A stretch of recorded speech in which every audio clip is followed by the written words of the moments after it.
Good morning, students. Today we will do remaining topics of chapter number first, labor computation and control. Then new topic is overtime. Usually the workers are supposed to work for a given time per day or per week. It is called normal work period. Whereas overtime is the work done beyond the normal work period.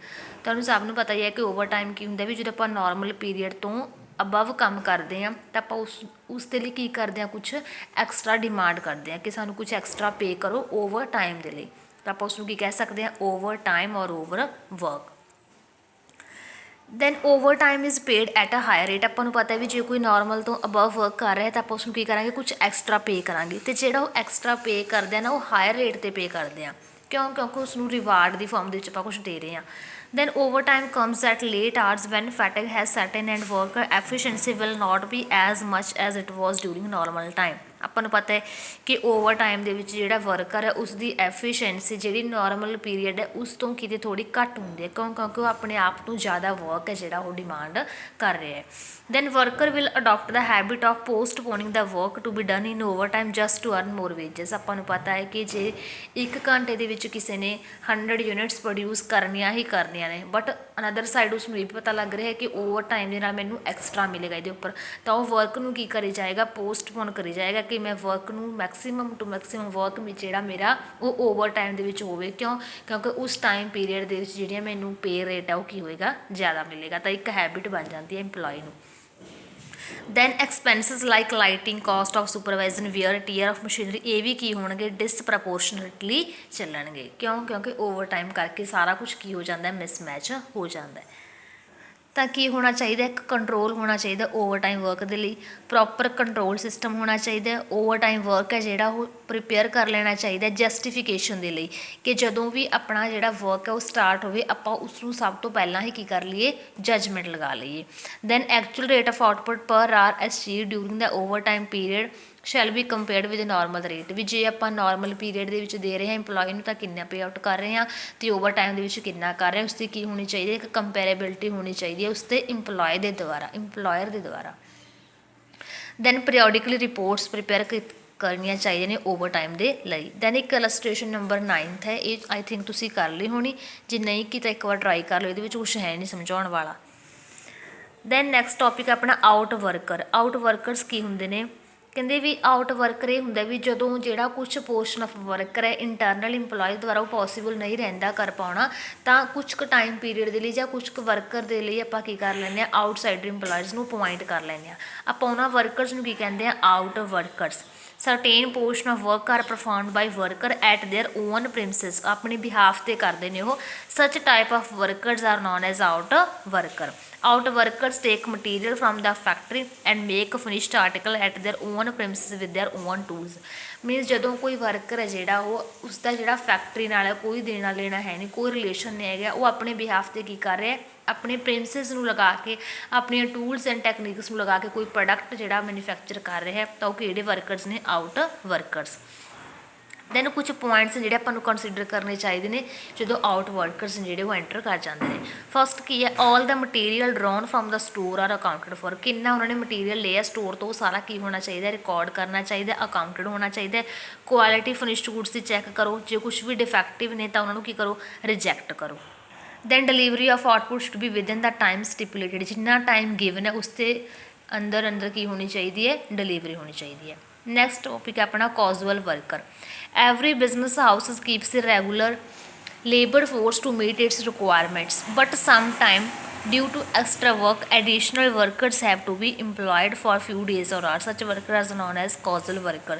causal worker ਦਾ ਆਪਾਂ second ਨਾਮ ਕਹਿ ਸਕਦੇ ਹਾਂ emergency worker. ਵੀ ਜਦੋਂ need arise ਹੋਈ ਆਪਾਂ ਉਹਨਾਂ ਨੂੰ ਉਦੋਂ ਹੀ ਅਪੁਆਇੰਟ ਕੀਤਾ, ਅਦਰਵਾਈਜ਼ ਆਪਣੇ ਉਹ ਰੈਗੂਲਰ ਵਰਕਰ ਨਹੀਂ ਸਨ, ਤਾਂ ਆਪਾਂ ਉਹਨੂੰ ਕੀ ਕਹਿ ਸਕਦੇ ਹਾਂ, ਕਾਜ਼ੂਅਲ ਵਰਕਰ। ਦੇਖੋ ਜੋ ਤਾਂ ਐਮਰਜੈਂਸੀ ਨੀਡ ਅਰਾਈਜ਼ 'ਤੇ ਆਪਾਂ ਨੇ ਅਪੁਆਇੰਟ ਕੀਤੇ ਉਹ ਕਾਜ਼ੂਅਲ ਵਰਕਰ ਨੇ, ਜੋ ਆਪਣੇ ਪ੍ਰਿੰਸਿਸ ਆਪਣੇ ਟੂਲਸ ਲਗਾ ਕੇ ਆਪਣੇ ਬਿਹਾਫ 'ਤੇ ਕੁਛ ਕਰ ਰਹੇ ਨੇ ਉਹ ਕਿਹੜੇ ਨੇ, ਆਪਣੇ ਆਊਟ ਵਰਕਰਸ ਨੇ। ਠੀਕ ਹੈ।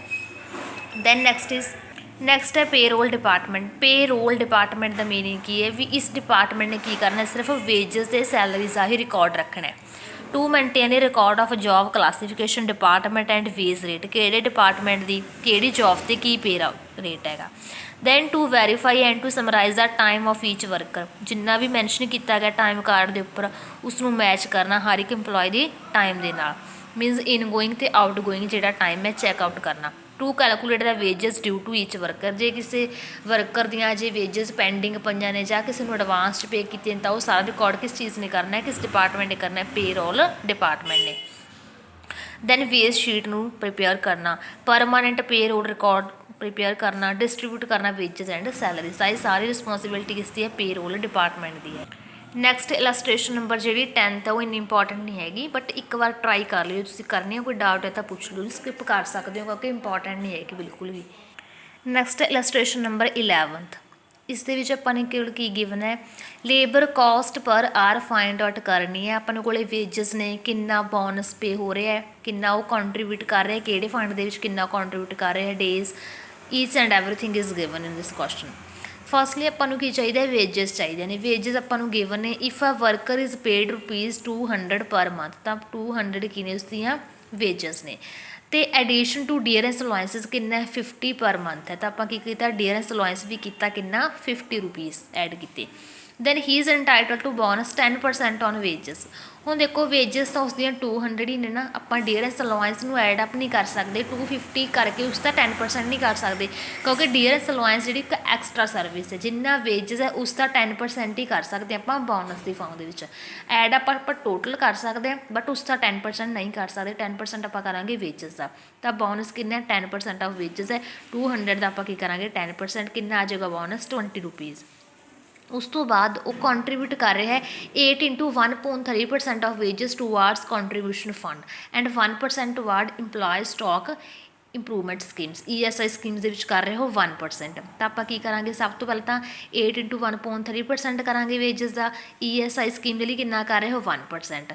ਦੈਨ ਆਪਾਂ ਕੀ ਕਰਾਂਗੇ, ਨੈਕਸਟ ਲਾਈਨ ਦੇਖੋ, worker is entitled to leave on full pay for 120 of days work, then monthly subsidy ਕਿੰਨੀ ਹੈ, 1000 ਇਜ਼ ਪ੍ਰੋਵਾਈਡਡ। ਤਾਂ ਇਹ ਕੀ ਹੈ, ਉਸਦੀ ਇੱਕ ਸਬਸਿਡੀ ਹੈ। ਆਪਾਂ ਇਸ ਨੂੰ ਕੀ ਕਰਾਂਗੇ, ਡਿਵਾਈਡ ਕਰਾਂਗੇ ਵੇਜਸ ਦੇ ਨਾਲ, 1000 ਅਪੋਨ 200 ਕਰਾਂਗੇ। ਦੈਨ ਟੋਟਲਿੰਗ ਕਰ ਦਿੱਤੀ।